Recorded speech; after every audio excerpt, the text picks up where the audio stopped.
Bismillahirrahmanirrahim. Assalamualaikum warahmatullahi wabarakatuh. Kita bertemu kembali dalam mata kuliah Manajemen Sumber Daya Manusia ke-1.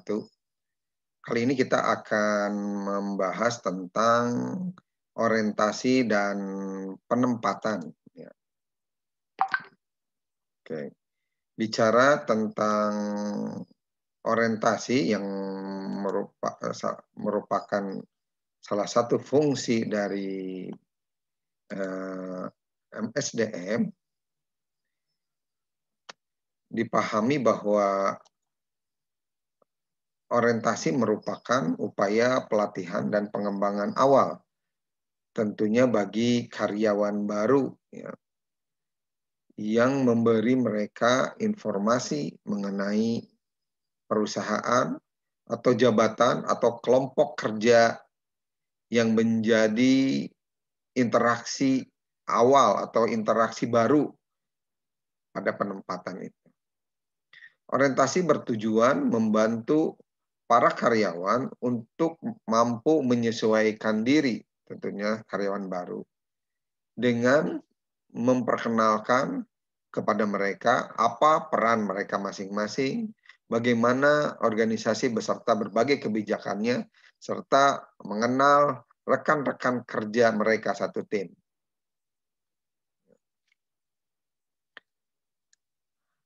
Selanjutnya bicara tentang format dan kegunaan dasar organisasi. Menurut Mondi, format orientasi bersifat unik untuk setiap perusahaan karena memiliki karakter atau situasi yang berbeda-beda. Namun ada beberapa kegunaan dasar berkaitan dengan orientasi ini, yaitu berbicara tentang situasi kerja. Tentunya karyawan baru perlu mengetahui bagaimana jabatannya diselaraskan dengan struktur, ke dalam struktur organisasi, disertai tujuan-tujuan perusahaan. Lalu yang kedua, bicara tentang kebijakan dan aturan perusahaan. Dengan orientasi ini para karyawan didorong untuk memahami kebijakan-kebijakan dan aturan-aturan yang terkait dengan jabatannya masing-masing. Selanjutnya dalam hal kompensasi, para karyawan memiliki minat khusus dalam memperoleh informasi mengenai sistem imbalan berkaitan dengan penempatan mereka atau orientasi mereka di tempat baru dalam bekerja. Lalu juga berkaitan dengan budaya perusahaan. Di sini budaya perusahaan mencerminkan panduan perilaku bagi para karyawan yang meliputi berbagai aspek, mulai dari cara berpakaian, cara bersikap atau berbicara, dan lain-lain. Selanjutnya, kegunaan dasar orientasi lainnya adalah berbicara tentang keanggotaan tim. Ada kemampuan dan kemauan seorang karyawan baru untuk bekerja dan berkontribusi di dalam tim. Sehingga dengan orientasi ini menjadi lebih diperkuat. Selanjutnya, berbicara tentang pengembangan karyawan. Tentunya para karyawan perlu disadarkan akan pentingnya kemampuan untuk menguasai berbagai pengetahuan dan keterampilan secara terus-menerus, karena tidak akan lepas dari berbagai perubahan dalam bekerja. Dan yang terakhir, sosialisasi.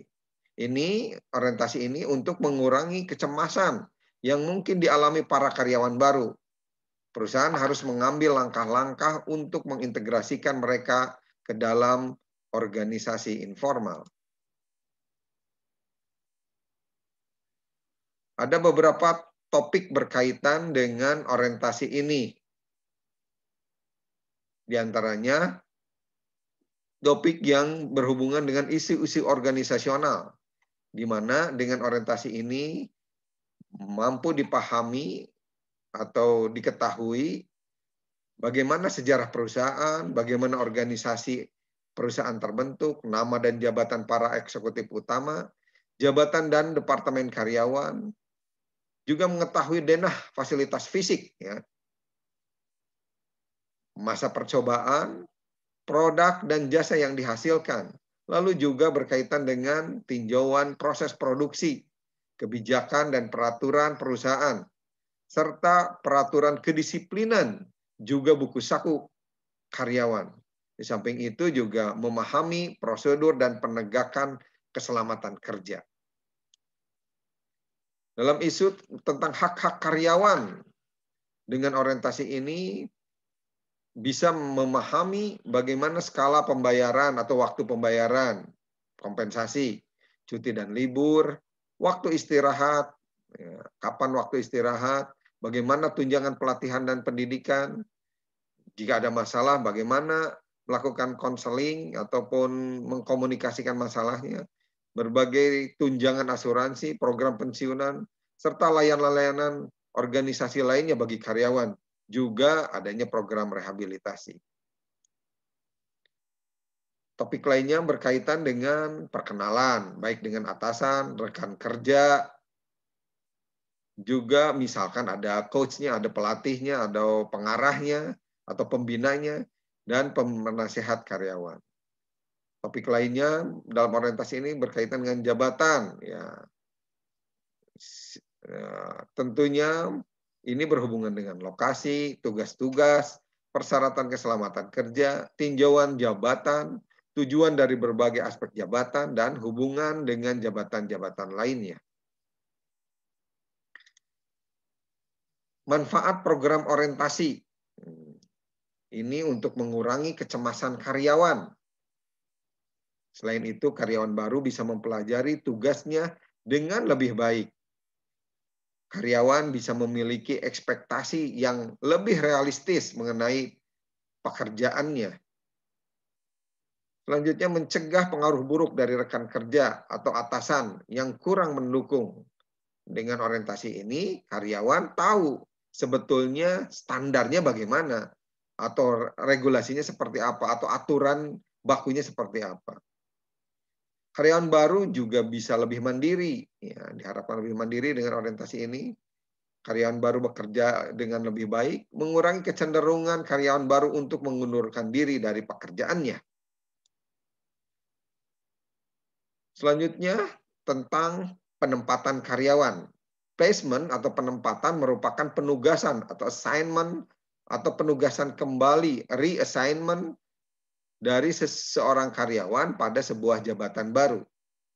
Sebagian besar keputusan penempatan diambil oleh manajer lini. Dalam hal ini atasan langsung dari karyawan yang bersangkutan. Peran Departemen Sumber Daya Manusia adalah memberi saran kepada manajer lini mengenai kebijakan-kebijakan perusahaan dan memberikan konseling kepada para karyawan tersebut. Ada beberapa jenis penempatan, ya, yaitu promosi, di mana karyawan dipindahkan ke posisi lain yang lebih tinggi, baik dari segi jabatan, tanggung jawab, pembayaran, ataupun level organisasionalnya. Semua ini didapat bisa berdasarkan prestasi atau berdasarkan pengalaman atau senioritas. Penempatan selanjutnya adalah jenis transfer, ya, di mana karyawan dipindahkan ke posisi lain yang setara, baik dari segi bayaran, tanggung jawab, maupun level organisasionalnya. Dan yang ketiga, demosi. Di sini karyawan dipindahkan ke posisi lain yang lebih rendah, baik dari segi bayaran, tanggung jawab, ataupun level organisasinya. Tentunya biasanya berhubungan dengan permasalahan-permasalahan baik dari sisi pencapaian performa, ataupun misalkan disiplin atau hal-hal lain yang berkaitan dengan kebijakan perusahaan. Kaitan penempatan dengan orientasi. Meskipun dalam promosi, transfer maupun demosi yang ditempatkan adalah karyawan yang telah bekerja di perusahaan atau bukan karyawan baru, namun mereka tetap perlu menjalani orientasi terkait dengan jabatannya yang baru. Memang para karyawan tersebut bisa jadi sudah memahami dengan baik berbagai aspek-aspek umum di perusahaan, seperti strategi, kompensasi, peraturan, dan sebagainya. Namun mereka sedikit banyak pasti mengalami kecemasan ya, terkait dengan masalah interpersonal dan hal-hal lain yang berhubungan dengan pekerjaan barunya. Biasanya kecemasan karyawan dalam mengalami perpindahan posisi atau penempatan ini menimbulkan pertanyaan, apakah saya mampu melaksanakan pekerjaan baru dengan baik, atau apakah saya akan diterima dengan baik oleh unit kerja yang baru. Ada tips untuk menghadapi penempatan atau rotasi karyawan. Ya. Pertama, mencari informasi tentang posisi lain atau posisi yang akan diterima atau posisi yang akan diproyeksikan di tempat baru. Yang kedua, diskusikan dengan rekan sekerja atau anggota keluarga terdekat mengenai penempatan yang baru itu sendiri. Selalu berpikir positif dan meningkatkan kepercayaan diri. Juga meningkatkan produktivitas kerja. Ya. Anggap saja rotasi atau penempatan rotasi ini sebagai peluang mengembangkan potensi Anda, sehingga pandangan rotasi sebagai penurun depresi dan kejenuhan. Ya. Jadi supaya tidak jenuh ya di rotasi. Anggap rotasi sebagai cara jalan keluar dari zona nyaman. Sehingga jangan khawatir apabila Anda bukan orang yang cepat beradaptasi. Dan juga jangan terlalu takut karena rotasi tentunya pada akhirnya akan memberikan banyak pengalaman positif bagi karyawan yang bersangkutan. Demikian pertemuan kali ini. Mudah-mudahan bermanfaat. Kita akan lanjutkan di pertemuan selanjutnya. Terima kasih. Assalamualaikum warahmatullahi wabarakatuh.